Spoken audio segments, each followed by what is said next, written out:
저는 오늘 빌립보서 2장 1절로 4절 말씀을 중심으로 그리스도 안에 있는 성도라고 하는 제목으로 은혜를 나누고자 합니다. 한번 따라 하시면 좋겠습니다. 그리스도 안에 있는 성도. 그리스도 안에 있는 성도는 누구냐? 그리스도 안에 있는 성도는 어떻게 살아가야 되느냐라고 하는 말씀일 것입니다. 여러분, 확증편향이라고 하는 말이 있어요. 확증편향. 확증이라고 하는 저 말은 확실하다라는 거예요. 확실하게 내가 믿는다라는 거예요. 근데 편향이라고 하는 것은 한쪽으로 치우쳤다라는 거죠. 한쪽으로 치우쳤어요.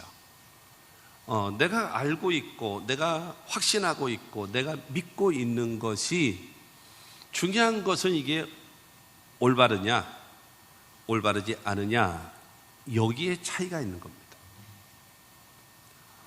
우리들은 여러분 그런 듣는 거에 굉장히 민감하거든요. 사람은 들으면 들은 대로 보고요, 본 대로 말하고, 말한 대로 생각하고, 생각한 대로 행동하고, 행동한 대로 습관이 되고, 습관이 인격이 되고, 그 인격이 우리의 운명이 됩니다. 제일 먼저 오는 것이 바로 무엇인가 하면 듣는 겁니다. 어떻게 듣느냐?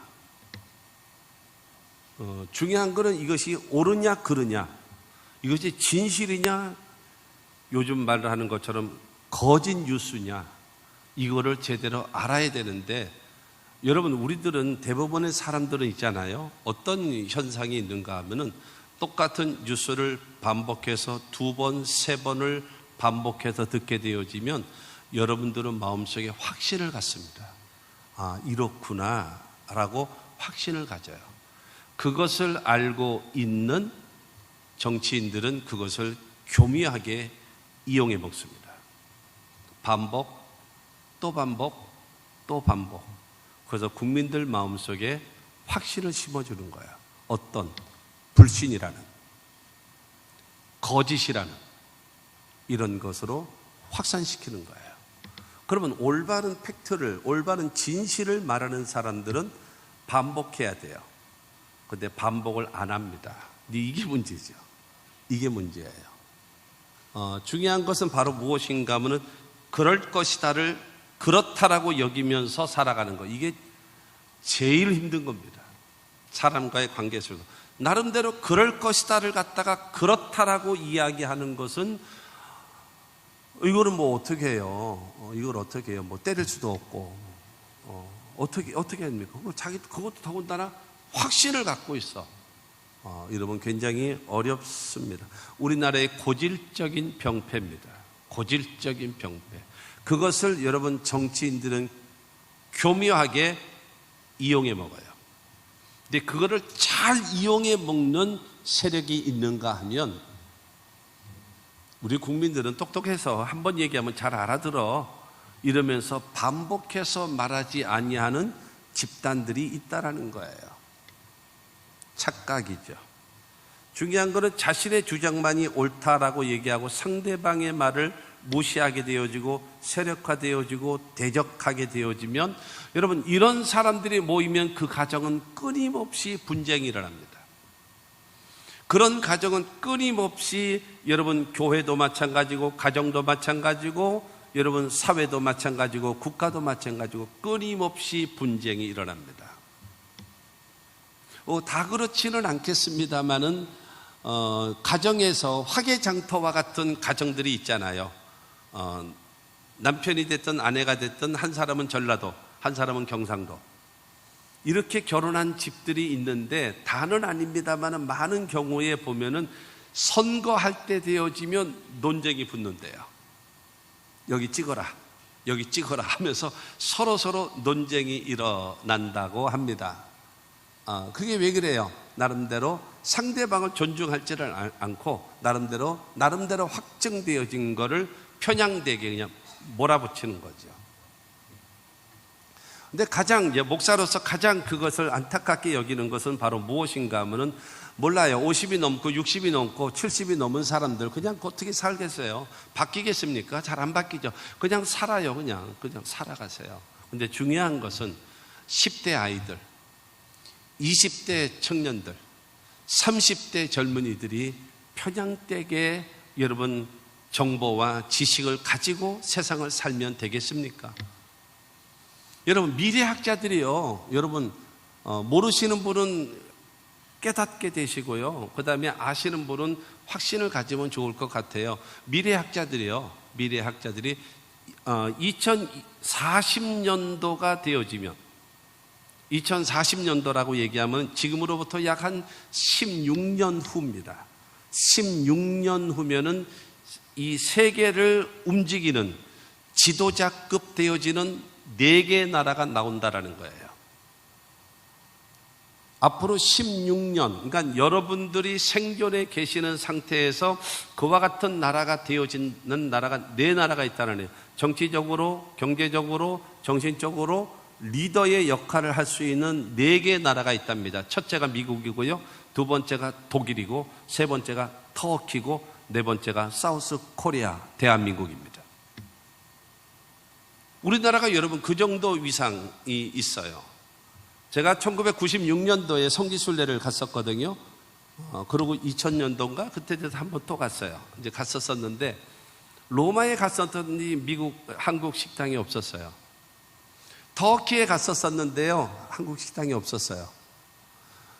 예루살렘에 가도 한국 식당이 없었습니다. 카이로에도 한국 식당이 하나 있었구나. 하나 있었어요. 여러분 지금 해외를 다녀보신 분들 어떻습니까? 지금 세계적인 도시에 한국 식당 다 있습니다. 모르시네? 다녀보시면 알아요. 한국 식당 많아졌습니다. 그건 뭔 얘기인지 아십니까? 그 정도로 우리나라의 위상이 높아졌다는 거예요. 그만큼. 그러거든요. 그렇게 되어질 나라예요. 우리나라가 약 16년 정도 되어지면 우리나라는 어떻게 되어지는가 하면은 북한은 붕괴됐고 그 다음에 남북 통일은 이루어진 겁니다. 그리고 영토는 우리가 영국만큼 되어지고요. 그 다음에 저기는 그 군사력은요 프랑스, 그 다음에 경제력은 독일과 같아지는 그 정도의 국가가 되어집니다. 이건 성경이 아니래도 여러분 마음속에 그걸 갖고 있으면 돼요. 이게 우리나라의 학자들이 말한 것이 아니라 미국에 있는 학자들이 이야기를 해서 잡지에다가 게재를 한 것이 그 내용입니다. 그러거든요. 그 정도의 여러분 나라가 되어질 수 있는 대한민국이 자라는 젊은이들과 학생들이 편향된, 그것도 잘못된, 요즘 말하는 거짓 뉴스에 사로잡혀서 여러분 성장하고 이 나라 이 민족 여러분 세계에서 지도자급이 될 수가 있겠습니까? 일본이 바라보는 것은 다른데 미국에서 바라보는 관점은 다른데 우리는 엉뚱한 여러분 논리를 가지고 여러분 나아가면 되겠습니까? 안 되거든요. 올바르게 가야죠. 올바르게. 여러분 부모 된 자들은요 나이 먹은 사람들 어떡하겠어요? 그냥 살아야지 뭐 냅둬요. 이렇게 살다 죽게. 그냥 그렇게 살다가 그냥 뭐 저기 어떻게 사시든지 가세요. 그러나 여러분의 자식들은 그렇게 크면은 안 되잖아요. 바르게 알아야죠. 그래서 여러분 확증 편향적으로 자라는 젊은이들과 청년들이 되어져서는 안 된다. 우리나라의 미래가 잘못되어지는 거예요. 그래서 올바르게 할 수 있는, 그래서 사실은 그렇게 생각하고 그렇게 말하시는 분들도 있어요. 서울 여의도에 있는 이 정치하는 사람들만 좀 바뀌면 대한민국에는 문제가 없대요. 정치하는 사람만 좀 싹 바뀌면 문제가 없대요. 대한민국 다 잘해요. 다 잘해. 여러분 평택이라는 곳에 살고 있다고 해가지고요 여러분 기죽지 마세요. 우습게 여기지 마세요. 여러분 얼마 전에 바이든 대통령, 미국의 바이든 대통령이 한국에 왔잖아요. 여러분 그때 당시에 여러분 획기적인 것이 뭔지 아십니까? 언제나 미국 대통령이 올 때에 일본 들렀다가 가는 길에 대한민국 들렀다가 그러고 가거든요. 그런데 뭐 요일이 어떻게 됐든지 간에 중요한 거는 지금 이번에가 처음으로 대한민국을 먼저 방문을 하고 그 다음에 일본을 방문을 했어요. 이거는 획기적인 일입니다. 그게 뭐 중요하냐? 그건 중요한 겁니다. 정치적으로 굉장히 중요한 요소가 있어요. 그리고 두 번째가 바로 무엇인가 하면은 여러분 우리나라 윤석열 대통령과 더불어 해서 바이든이 왔었을 때 제일 먼저 이 사람을 어디로 데리고 갈 것인가? 하얏트 호텔? 조선 호텔? 아니 어디로? 아니면 어느 장소를 데려갈 것인가? 라고 고민하다가 제일 먼저 여러분 바이든 대통령이 간 곳이 어디입니까? 오산 공군 비행장에 내려서 차를 타고 당장 어디로 왔습니까? 평택으로 왔어요. 모르시나 봐? 평택으로 왔어요. 그래가지고 평택이 어디야? 평택이 어디야? 전 세계가 놀랐습니다. 왜? 미국 대통령 바이든이 방문한 곳이 평택이거든요. 그런데 평택 어디요? 그것도 삼성 딱 돼버리니까요. 세계가 놀래버린 겁니다. 사우스 코리아. 거기다가 두 번째 놀란 것이 평택. 그 다음에 바이든이 제일 먼저 방문한 곳이 어디냐? 삼성. 여러분 이 위상은요 세계를 뒤엎어버린 거예요. 우리들은 너무나 그거를 이런 뉴스를 별로 보지를 못하기 때문에 잘 몰라서 그렇지 굉장한 겁니다. 여러분 평택에 산다고 옛날에는 좀 기죽어서 살는지는 몰라도 지금은 세계적인 도시라는 것을 기억하시고 어깨 피고 자신 있게 할렐루야 마음대로 살아요. 그냥 싫으면 싫은 대로. 여러분 그런 자부심을 갖고 사십시오. 어디 가서도. 그래서 예를 들어서 서울에 있다가 저 시골 사람 먼저 내려갈게요 라고 얘기하면 왜 평택이 시골이야? 세계적인 도시인데. 그러면 나는 그 말을 유도한 거예요. 세계적인 우리가 살아가고 있습니다. 잘못된 것이 아니라 올바른 신앙, 올바른 인격, 올바른 가치관, 여러분 올바른 진리를 가지고 살아갈 수 있는 사람이 되어져야 세계에서도 인정받을 수가 있어요. 머리가 되게 하시고 위에 있게 하시고 앞서가고 편향된 사람은 절대로 리더가 될 수가 없어요. 돼서도 안 되고 되면은 안 되는 겁니다. 올바른 지식을 가지고 폭넓게 갈 수 있는 우리 대한민국이 될 것입니다.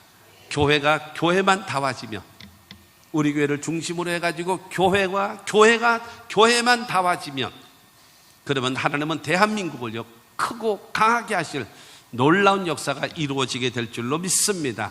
빌립보 교회라고 하는 이 교회는요 사도 바울이 유럽을 복음화하고 이 선교하는 데에 제일 첫 번째 열매 교회가 빌립보 교회입니다. 이 빌립보 교회는 굉장히 좋아요. 자주장사 루디아라고 하는 이 여인이 자주장사라고 얘기하는 것은 그 당시에 왕이라든가 귀족들만 입는 아주 고급 옷, 아주 귀한 고급 옷을 옷감을 장사하는 자주장사 루디아입니다. 그 여자 집이 그가 예수를 바울을 통해서 믿게 되어지고 그 다음에 자기 집을 헌신합니다. 그래가지고 생겨난 교회가 빌립보 교회입니다. 근데 그 교회는 사도 바울이 복음을 증거하는 일에 적극적으로 지원했던 교회입니다. 그리고 사도 바울이 복음 증거하는 일에 물질로도 지원하고 사람까지 파견해가지고 사도 바울의 선교를 적극적으로 도와줬던 교회 중에 하나가 빌립보 교회거든요. 근데 이 빌립보 교회의 고질적인 문제가 하나가 있는데 그게 바로 무엇인가 하면 교회의 분열입니다.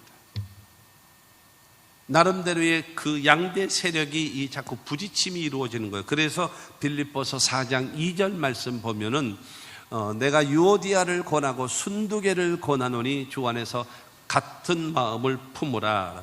분쟁하지 마라. 다투지 마라. 시기하지 마라. 같은 마음을 품어라. 하나가 되어져라. 라고 여러분 사도 바울이 기록할 정도로 여러분 이 빌립보 교회는 그런 교회였다라고 하는 겁니다. 그래서 사도 바울이 오늘 본문 빌립보서 2장 1절로 4절 말씀을 통해서 그리스도를 믿는 사람, 그 사람들은 어떤 사람이어야 되고 어떻게 살아가야 되는가를 권면하면서 교회는 이래야 된다, 성도는 이래야 된다라고 말씀하고 있다라고 하는 것입니다. 첫째로 그리스도 안에서 여러분 우리가 있어야 할 것들, 경험해야 될 것들, 체험해야 될 것들에 대해서 말씀하고 있습니다. 1절 말씀을 보면 그러므로 그리스도 안에 무슨 권면이나 사랑의 무슨 위로나 성령의 무슨 교제나 긍휼이나 자비가 있거든 이라고 말하고 있어요. 교회는 예수를 구주로 영접하고 하나님을 나의 아버지로 믿고 섬기는 사람들이 모여 있는 겁니다. 그들은 먼저 여러분 성경을 통해서 약속하신 하나님의 말씀을 경험해야 돼요. 하나님의 말씀을 체험해야 돼요. 그래서 그 하나님에 대한 확신과 예수 그리스도에 대한 확신과 성경에 대한 확신적인 신앙을 먼저 가지고 있어야 된다라는 겁니다. 여러분 그것이 확실하지 않으면 언제나 상황에 따라서 감정에 따라서 여러분 주변의 이 상황에 따라서 흔들리게 된단 말이에요. 그렇기 때문에 저와 여러분들이 반드시 가지고 있어야 될 것이 바로 무엇인가 하면 하나님의 약속의 말씀을 먼저 경험하고 체험하고 확실히 알 수 있는 신앙의 사람들이 될 수 있게 되기를 바랍니다. 우리가 그리스도 안에서 경험해야 될 일이 바로 무엇인가 하면 첫째로 그리스도 안에 권면. 그러므로 그리스도 안에 무슨 권면이나 라고 1절은 말하거든요. 그리스도 안에 있는 권면, 이 권면은 바로 무엇인가 하면 하나의 격려라는 거거든요. 격려. 그리스도께서 주시는 격려, 그리스도께서 우리에게 주시는 권면, 그리스도께서 우리에게 주시는 깨달음, 이것을 얻으라라고 말하고 있는 것입니다. 여러분 교회 안에는요 행복한 사람도 있는가 하면 절망에 빠진 사람들이 있어요. 뿐만이 아니라 여러분 신앙이 강한 사람도 있는가 하면 신앙이 약한 자들이 있습니다. 근데 우리 모두는 그리스도 안에서 하나님의 살아계심을 내가 경험하고 체험하는 자가 되어져야 되고, 그 다음에 먼저 믿는 사람들이 먼저 주님 안에서 강해지고 담대한 자가 되어져서 약하고 힘들어하고 절망에 빠져 있는 사람들을 붙잡아주고 격려해주고 소망을 주고 위로를 주면서 함께 일어나서 나아가야 되는 겁니다. 할렐루야. 여러분 그와 같은 것, 그렇기 때문에 히브리서 2장 18절 말씀 보면 그가 시험을 받아 고난을 당하셨은즉 시험 받는 자들을 능히 도우실 수 있느니라. 예수님은 가난하게 사셨거든요. 예수님은요 이사야 53장 말씀 보게 되어지면 풍채가 좋지 못했어요. 그러니까 등치가 좋고 막 체격이 있고 이런 존재가 아니에요. 약해요. 그리고 이 자라나기를 연한 순 같고 라고 말하게 되어지면서 늘 뭐를 알아요? 마치 병을 앓고 있는 사람처럼 약한 사람, 그런 모습으로 예수님을 묘사하거든요. 그렇기 때문에 예수님은 고난을 당하고 가난을 경험하고 있고 그 다음에 어려움을 경험했던 사람, 그렇기 때문에 그 예수님은 고난 당하고 시험 당하는 사람을 도와주고 위로해주고 격려해주고 그들에게 희망을 주는 거예요. 왜? 내가 그 마음을 아니까, 내가 그거를 경험하고 체험했기 때문에. 그렇지 않겠습니까? 내가 그거를 알지 못하는데, 내가 가난을 모르고 내가 여러분 배고픔이라는 것을 전혀 알지도 못하는 사람들이 가난한 사람들을 그들의 고통을 알까요? 안 모르는 거죠. 프랑스의 마리 앙뚜아넷이라고 하는 그 여인은 사람들의 혁명을 일으키면서 빵을 달라, 먹을 걸 달라라고 얘기할 때에 마리 앙뚜아넷이 그랬대잖아요. 아니 저 사람들은 참 미련한 사람이다. 왜 빵만 먹어서 빵을 달라고 하느냐. 과일도 좀 먹고 야채도 먹고 우유도 먹으면 빵이 안 모자랄 것 같지 않냐라고 얘기하는 뭐예요? 인생을 전혀 모르는 거죠. 인생을 전혀 모르는 거예요. 주님은 고난을 당하셨기 때문에 시험받고 고난당하는 사람들을 도와주실 수 있고 세워줄 수 있다라는 겁니다. 로마서 15장 1절 말씀에도 보게 되어지면 믿음이 강한 우리는 마땅히 믿음이 약한 자의 약점을 담당하고 자기를 기쁘게 하지 아니할 것이라. 믿음이 강한 사람이라고 한다면 믿음이 약한 사람들의 그들의 약점, 그들의 부족함, 그들을 도와줄 수 있고 그들의 짐을 대신 지어줄 수 있고 그들에게 격려해 줄 수 있을 사람이 되어야 한다라는 거예요. 할렐루야. 여러분 그렇기 때문에 예수 믿는 사람들은 바로 무엇인가 하면요, 먼저 우리가 예수 안에서 강한 자가 되어져야 돼요. 여러분 우리가 용서받은 자가 되고 성령 받은 자가 되고 치료받은 자가 되고 축복받은 자가 되고 기도 응답받은 자가 되어져서 여러분 신앙에 확신이 없어서 흔들리는 사람들을 여러분 용기를 주고 붙잡아주고 다시 함께 하나님 앞에 나아갈 수 있도록 그 길을 만들어주는 사람이 되어야 하는 겁니다. 할렐루야. 두 번째로는 사랑의 위로입니다. 사랑의 위로. 사랑의 무슨 위로나 라고 말씀하고 있습니다. 여러분 권면해주고 격려해주는 것은 그 사람을 붙잡아주는 것이다 라고 말할 수 있다면, 위로라고 얘기하는 것은 사랑의 마음입니다. 사랑의 마음을 붙잡아주는 겁니다. 곁에서 말해주면서 어떤 마음으로 해요? 사랑하는 마음으로. 여러분 그리스도께서, 예수께서 우리를 사랑하신단 말이에요. 고린도후서 1장 5절 말씀을 보면은요, 그리스도의 고난이 우리에게 넘친 것 같이 우리가 받는 위로도 그리스도로 말미암아 넘치는도다. 여러분 그리스도께서 우리를 위하여 고난을 당하셨어요. 예수님은요 죄인으로 태어나셨잖아요. 그러니까 인간의 모습으로 태어나셨잖아요. 예수님은요 가난을 담당했어요. 그래서 성경은 말합니다. 우리 주 예수 그리스도의 은혜를 알거니와 부유하신 자로서 너희를 위하여 가난하게 되심은 그의 가난함으로 인하여 너희로 부욕케 하려 하심이라. 주님께서 여러분 가난을 담당하셔서 우리를 부욕케 하기 위하여 가난하셨다라는 거예요. 그 다음에 그리스도께서 우리를 위하여 저주를 받은 바다다 율법의 저주에서 우리를 속량하셨으니 기록된 바 나무에 달린 자마다 저주 아래 있는 자라 하였습니다. 예수께서 이 땅에 오셔서 저주를 받으셨어요. 그래서 아담과 하와의 후손된 모든 인류가 저주 가운데 있는 우리들이 여러분 아브라함의 축복을 받을 수 있는 자격을 우리에게 허락해 주신 것입니다. 예수님은 병을 짊어지셨습니다. 예수님은 우리의 죽음을 담당하셨습니다. 우리에게 영원한 멸망을 담당하셨습니다. 그래서 그 예수가 십자가 못 박혀 죽으시고 부활하신 그 예수를 나의 구주로 믿기만 하면은 죄사함을 얻게 되어지고 구원함을 얻게 되어지고 하나님의 자녀가 되어지고 영생을 얻게 되어지고 천국 백성 되어짐을 믿으시기를 바랍니다. 뿐만이 아니라 우리에게 약속하셨잖아요. 성령도 약속하셨고 치료도 약속하셨고 축복도 약속하셨고 기도 응답도 약속하셨고 세상 끝날까지 너희와 항상 함께 있을 것을 약속해 놓으셨음을 믿으시기를 주님의 이름으로 축원합니다. 그러므로 여러분 바로 그리스도께서 우리를 위해서 무엇을 주세요? 사랑. 그래서 여러분 이 권면을 통해서 격려해 주시고, 그 다음에 두 번째로는 사랑의 위로, 그 다음에 세 번째는 뭐예요? 성령의 교제입니다. 성령의 무슨 교제나 라고 말하면서, 여러분 인간적인 교제는요 영원하지를 못해요. 옛날에는 부모 자식 간의 그 관계 속에는 뭐예요? 천륜이라고 해가지고 절대로 여러분 신뢰할 수 있는 관계잖아요. 지금은요 이게 잘 안 되는 거예요. 부모 자식 간에도 상황에 따라서 이게 못 믿을 대상도 생겨나 버리고 말아요. 부모를 못 믿을 수밖에 없고 어느 때는 자식을 못 믿을 수밖에 없는 그러한 여러분 기가 막힌 세상이 돼버리고 말았어요. 좋은 것이 아니라 나쁜 그런 일들이 생겨났단 말입니다. 누구를 의지할 수 있나요? 누구를?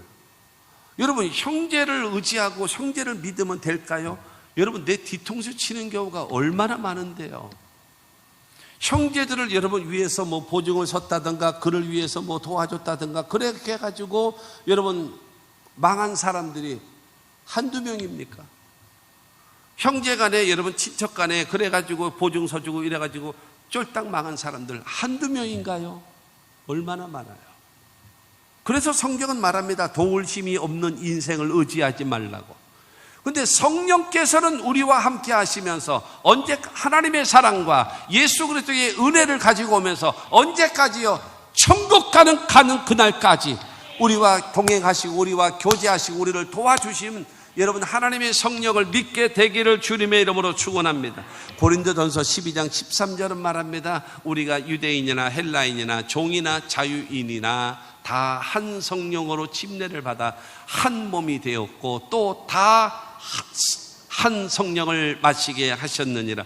여러분 우리는 예수 안에서 성령 안에서 여러분 유대인이나 헬라인이나 종이나 자유인이나 다 하나님의 자녀가 되어졌고 여러분 한 형제가 되어졌고 같이 천국을 이어받을 수 있는 하나님의 사람이 되어졌고 성령의 인도하심을 따라서 살아갈 수 있는 사람이 되어졌음을 믿게 되기를 주님의 이름으로 축원합니다. 여러분 그리스도 안에서의 권면, 그 다음에 사랑의 위로, 그 다음에 세 번째는 성령의 교제, 그 다음에 네 번째로는 긍휼과 자비입니다. 1절 후반절에 긍휼이나 자비가 있거든 이라고. 긍휼이 바로 무엇입니까? 불쌍히 여기는 마음이죠. 자비라고 얘기하는 것은 불쌍히 여기는 마음으로만 불쌍히 여기는 것이 아니라 그 불쌍히 여기는 것을 여러분 실천하는 것이 자비라고 할 수가 있습니다. 여러분, 하나님께서 우리에게 주신 긍휼과 자비, 예수 그리스도를 통해서 우리에게 주신 이것은 여러분 우리가 받아야 되고, 그 다음에 그것을 우리도 실천할 수 있는 우리 모두가 되어질 수 있게 되기를 바랍니다. 성경은 지금 사도 바울은 먼저 말하는 것입니다. 그리스도 안에 있는 성도들이 먼저 경험하라, 먼저 체험해라, 먼저 확신을 가져라. 무엇을요? 여러분, 그리스도의 권면, 그 다음에 사랑의 위로, 그 다음에 성령의 교제, 그 다음에 긍휼과 자비를 가져서 흔들림이 없는, 요동함이 없는 확고부동한 신앙의 사람 될 것을 사도 바울은 우리에게 말씀하고 있다라는 겁니다. 할렐루야. 여러분, 누가복음 10장 36절과 37절은 말하기를 내 생각에는 이 세 사람 중에 누가 강도 만난 자의 이웃이 되겠느냐, 이르되 자비를 베푼 자니이다. 예수께서 이르시되 가서 너도 이와 같이 하라 하시니라. 어느 율법사가 물었잖아요.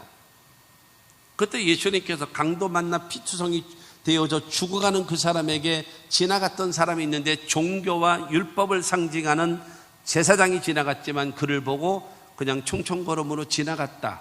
그 다음에 조금 있다가 형식과 제도와 의식을 상징하는 레위인이 지나가다가 그를 보고 자기도 그냥 내가 이 사람 도와주다가 나도 이런 봉변을 당하면 어떡하나 라고 하는 염려 때문에 그 사람도 그 자리를 뜨고 말았습니다.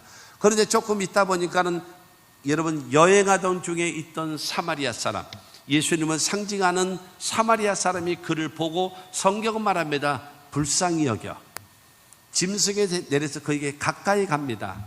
그러고 나서 그에게 포도주를 붓고, 포도주는 이 말하자면 소독 역할을 하는 거예요. 그리고 기름을 붓습니다. 기름이라고 하는 것은 올리브 기름, 그래서 그 당시에 치료제를 말하거든요. 그래서 포도주와 기름을 부어주고, 그 다음에 상처를 싸매어주고, 자기 짐승에 태워가지고 주막으로 데려가서 이 사람을 치료해 주시오.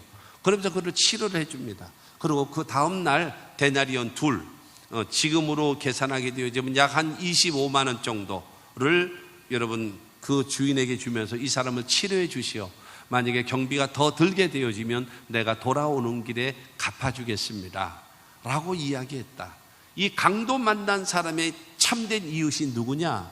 그때의 율법사는 말합니다. 자비를 베푼 자니이다. 그때 예수님 말씀하시기를 가서 너도 이와 같이 하라. 사랑하는 성도 여러분, 우리 모두가 그리스도의 여러분 권면, 그 다음에 사랑의 위로, 그 다음에 성령의 교제, 그 다음에 하나님의 긍휼과 자비가 여러분에게 넘쳐나시고, 여러분들이 강한 자가 되어지고, 여러분이 일어나는 자가 되어지고, 여러분이 복 있는 사람 되시고, 여러분들의 확고부동한 신앙과 믿음의 사람이 먼저 되어질 것을 사도 바울은 빌립보 교회를 향하여 말하고 있는 겁니다.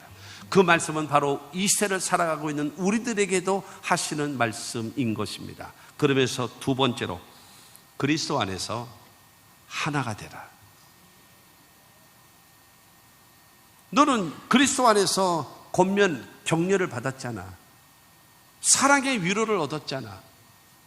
그러고 너는 성령의 교제가 있잖아. 하나님의 긍휼과 하나님의 자비가 너에게 있잖아.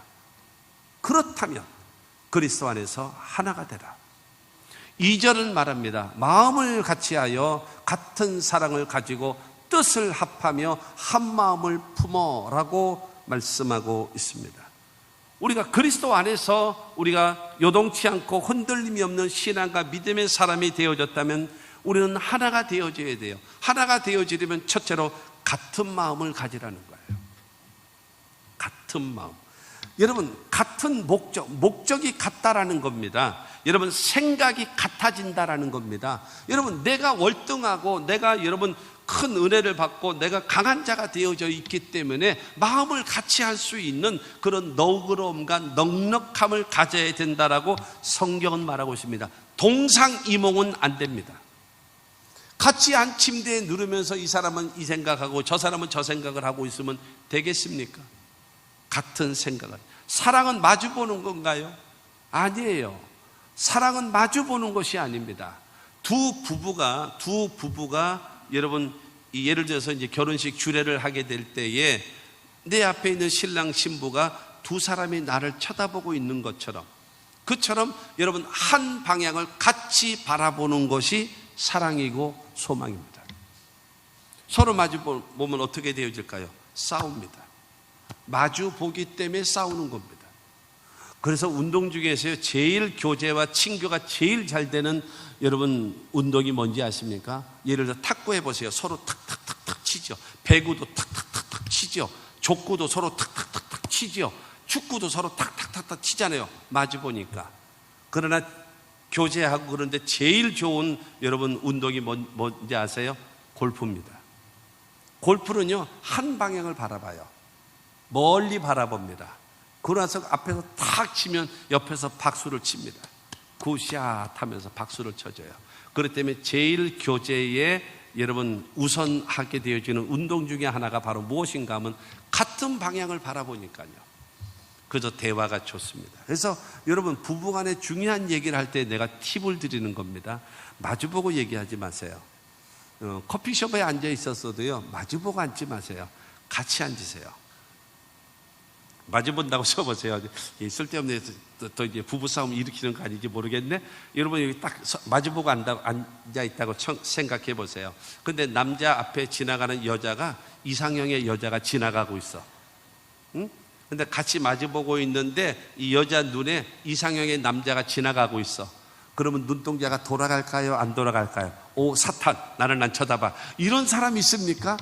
오히려 이게 여러분 부자연스러운 거 아니겠어요? 그러면 눈이 딱 돌아가요. 그러면 앞에서 당장 공격이 들어가죠. 누구 쳐다봐? 같이 마주보고 있기 때문에 그런 거예요. 옆에 같이 앉으면 뭐가 제일 편한지 아십니까?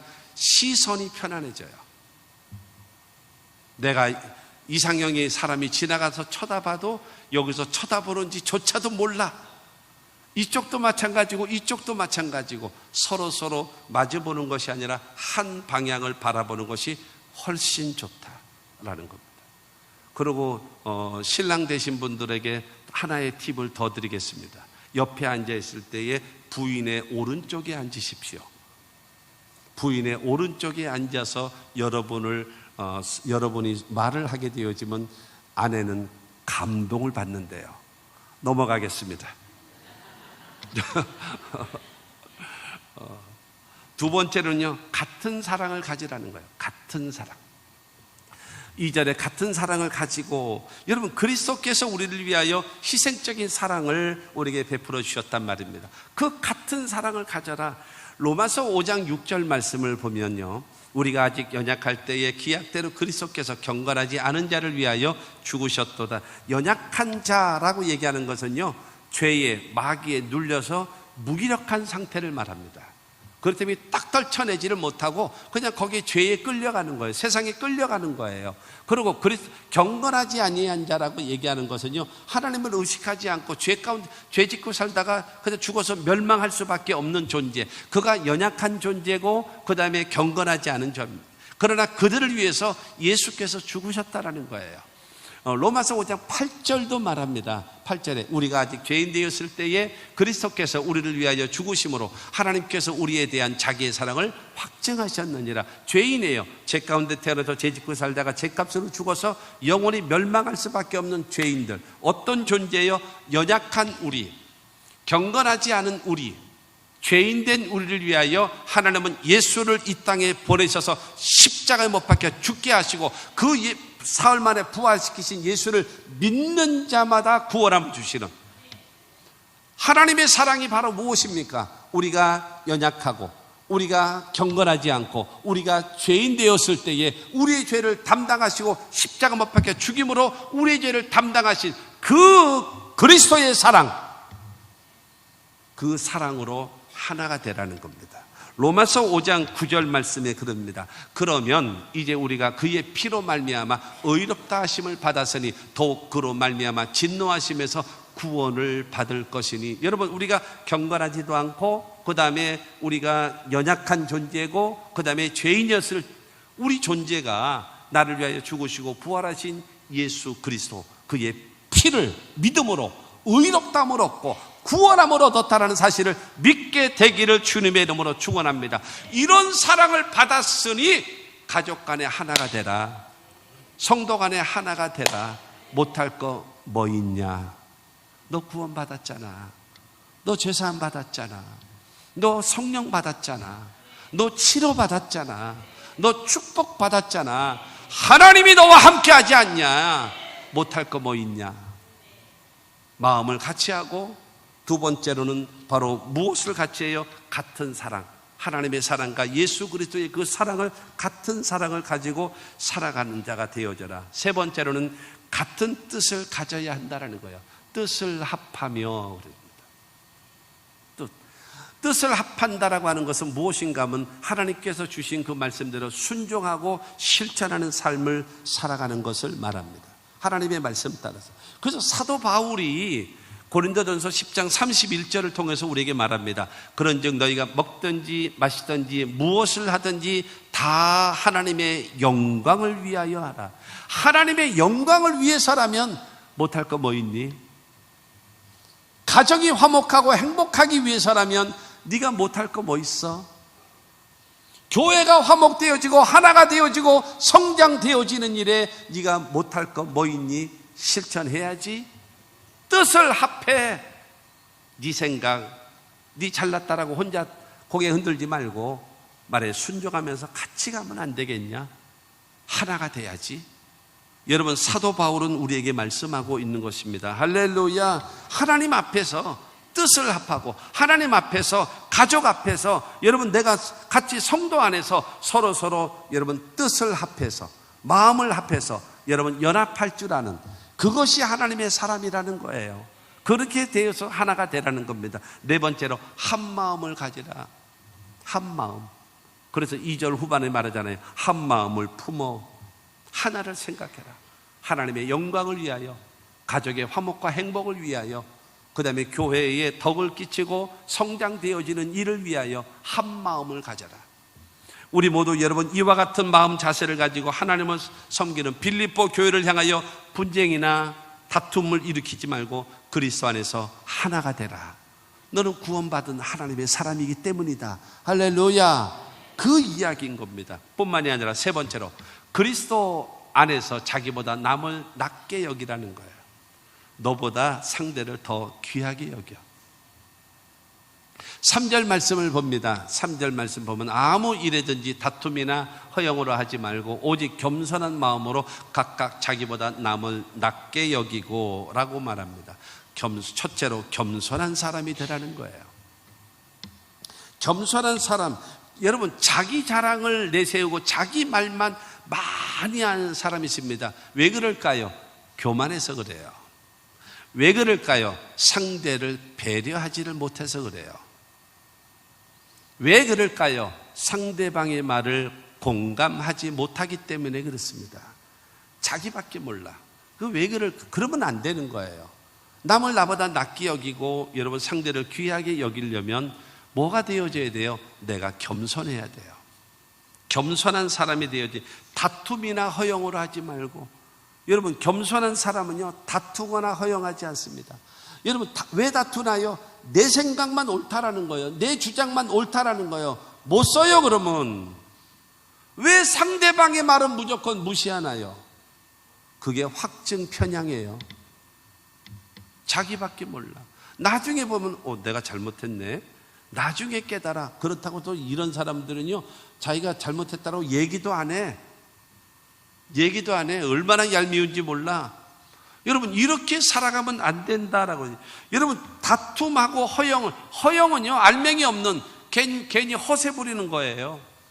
여러분 이런 사람들은 겸손하지 못해서 그래요. 겸손하게 되어지면 여러분 다투지 않고 허영을 부리지 않고 연합과 일치를 이루며 살아가는 것입니다. 고린도전서 3장 3절 말씀을 보면 너희가 아직도 육신에 속한 자로다. 너희 가운데 시기와 분쟁이 있으니 어찌 육신에 속하여 사람을 따라 행함이 아니리요. 사람은요 세 종류의 사람이 있어요. 어떤 사람인가 하면 육에 속한 사람. 육에 속한 사람이라고 하는 것은 구원받지 못한 세상 중심으로 살아가는 사람이 있어요. 육에 속한 사람. 두 번째는요, 육신에 속한 사람입니다. 지금 고린도전서 3장 3절 말씀인 것처럼요, 육신에 속한 사람은 어떤 사람인가 하면 예수를 믿어요. 하나님을 섬겨요. 그런데 살아가는 방식이 세상 사람과 똑같이 살아가는 것이 육신에 속한 사람입니다. 육에 속한 사람, 두 번째는 육신에 속한 사람, 그 다음에 세 번째로는 신령한 사람이 있어요. 신령한 사람은 무엇인가 하면 하나님의 말씀에 따라서 순종하고 성령의 인도하심을 따라 순종하는 사람이 어떤 사람이에요? 신령한 사람이에요. 우리 모두 여러분 육에 속한 사람은 이 자리에는 없을 겁니다. 그렇죠? 없을 겁니다. 그런데요, 이 육신에 속한 자들은 많아요. 예수는 믿어요. 근데 살아가는 방식은 세상 사람들과 똑같아. 어떨 때 정신 차렸을 때는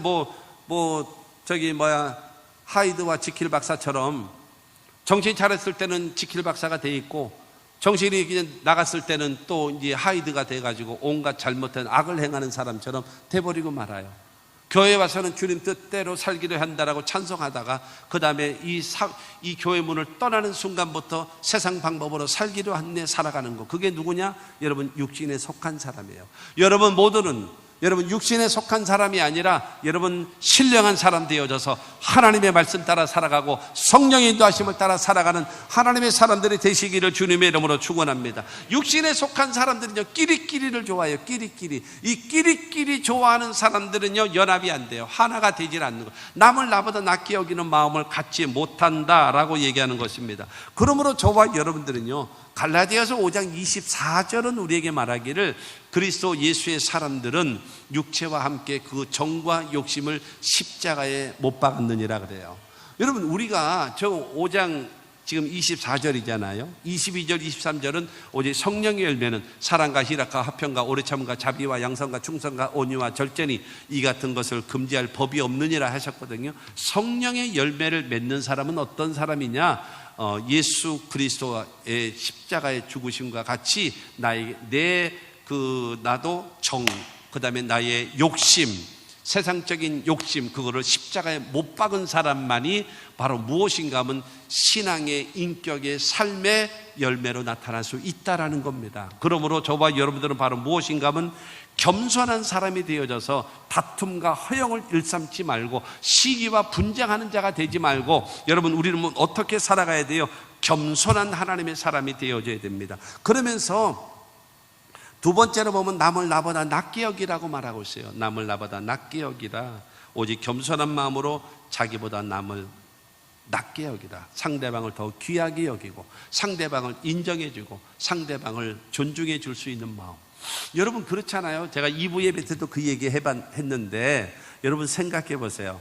아이를 키우실 때에, 여러분 아이들을 키우실 때에 아들이 됐든 딸이 됐든지 간에 여러분 그런 경험은 혹시 있으신가요? 여러분 아이가 어렸을 때에 내가 꼭 말처럼 땅에 엎드리고 아들이나 딸이 내 등어리를 타고 이리야 그러고 나서 여러분 나를 말처럼 나를 부리고 있단 말이에요. 그걸 그렇게 하고 있을 때에 자존심 상하는 부모 있으십니까? 자존심 상하는 사람은 없어요. 그거 있으면 이상한 사람이에요. 그거 돌봐줘야 될 사람이에요. 그렇잖아요. 자기 아이를 업어주기도 하고 자기 자식을 여러분 등어리에 태워주고 말처럼 지가 짐승처럼 여러분 그 아이를 등어리에 태우고 그러면서도 오히려 좋아하고 재밌어 하잖아요. 왜요? 내 자식이 귀하고 사랑스러우니까. 근데 여러분 친구가 야 엎드려 내가 네 등어리 탁해 해봐. 그럼 너 죽고 나 죽지 하고 싸워야지. 그건 안 되지 않습니까? 그렇지 않겠어요? 그렇기 때문에 중요한 거는 우리가 상대방을 겸손한 사람이 되어져서 상대를 나보다 낫게 여기면 섬길 수 있잖아요. 여러분 그런 거 있잖아요. 예를 들어서 식당에 가서 4명이 앉잖아요. 4명이 앉으면 거기서 물 따르고 그 다음에 냅킨 깔고 숟가락 젓가락 꺼내서 이렇게 하는 사람들이 있어요. 가만히 보세요. 꼭 하는 사람만 있어요. 하는 사람만 해요. 근데 그때 가만히 있는 사람을 전문 용어로 뭐라고 얘기하는지 아십니까? 진상이라 그래요. 그거 할 때 가만히 있는 인간들이 있어. 그 인간을 진상이라 그러는 거예요. 괜히 쓸데없는 소리 했는데, 아니, 그러면 이게 찔리거든. 오늘부터 숟가락을 놓으십시오. 네프킨을 깔고 물을 따르고, 이게 섬기는 자가 되어지는 것은 굉장히 중요하지요. 그러니까 그처럼 여러분 상대방을 귀하게 여기면 못할 일이 없는 거예요. 난 내가 좋아하는 일이라면 뭐든지 할 수 있어. 그렇죠? 내가 사랑하면. 그래서 무엇을 못 해주겠어요? 상대방을 나보다 낮게 여기라는 거예요. 겸손하고 상대방을 나보다 낮게 여기고 상대를 높여. 에베소서 5장 21절은 우리에게 말합니다. 그리스도를 경외함으로 피차 복종하라. 근데 여러분 여기서 한 가지 기억할 것이 있어요. 우리 주변 내가 왜 섬기고 상대방을 잘났다 그러고, 내가 속이 뒤집어져도 왜 내가 잘났다라고 해줘야 돼? 그 사람이 전도 대상자잖아요. 그 사람이 예수 믿어야 되잖아요. 그렇기 때문에 섬기라는 거예요. 할렐루야. 나로 인하여 그 사람이 구원받고 나로 인하여 그 사람이 죄사함을 얻고 하나님의 자녀가 되어지면 그거에 대한 보상과 축복은 하나님이 나에게 허락하심을 믿으시기를 주님의 이름으로 축원합니다. 마지막 네 번째로 그리스도 안에서 섬기는 사람이 되라는 거예요. 하나가 되고, 두 번째로는 상대를 나보다 더 귀하게 여기는 자가 되라는 것이고, 세 번째로는 뭐예요? 그리스도 안에서 섬기는 사람이 되라. 4절 말씀은 말합니다. 4절에 보면 4절 각각 자기 일을 돌볼 뿐더러 또한 각각 다른 사람들의 일을 돌보아 나의 기쁨을 충만하게 하라. 여러분 자기의 일을 넉넉히 잘 감당하는 사람이 되고, 그 다음에 나보다도 좀 못하는 사람이 있잖아요. 아까 로마서 15장에 있는 건 믿음이 강한 자가 믿음이 약한 자의 짐을 여러분 덜어주라고 했던 그 말씀과 같이 다른 사람의 일을 돌보아주고 그 사람들을 섬겨주게 되어지면 그것이 사도 바울에게 기쁨이 된다라는 거예요. 나 때문에 네가 좋고 너 때문에 내가 좋고 우리 모두가 서로 상대방의 존재로 인하여 행복하고 기뻐할 수 있는 그런 사람이 되라고 성경은 말하고 있는 것입니다.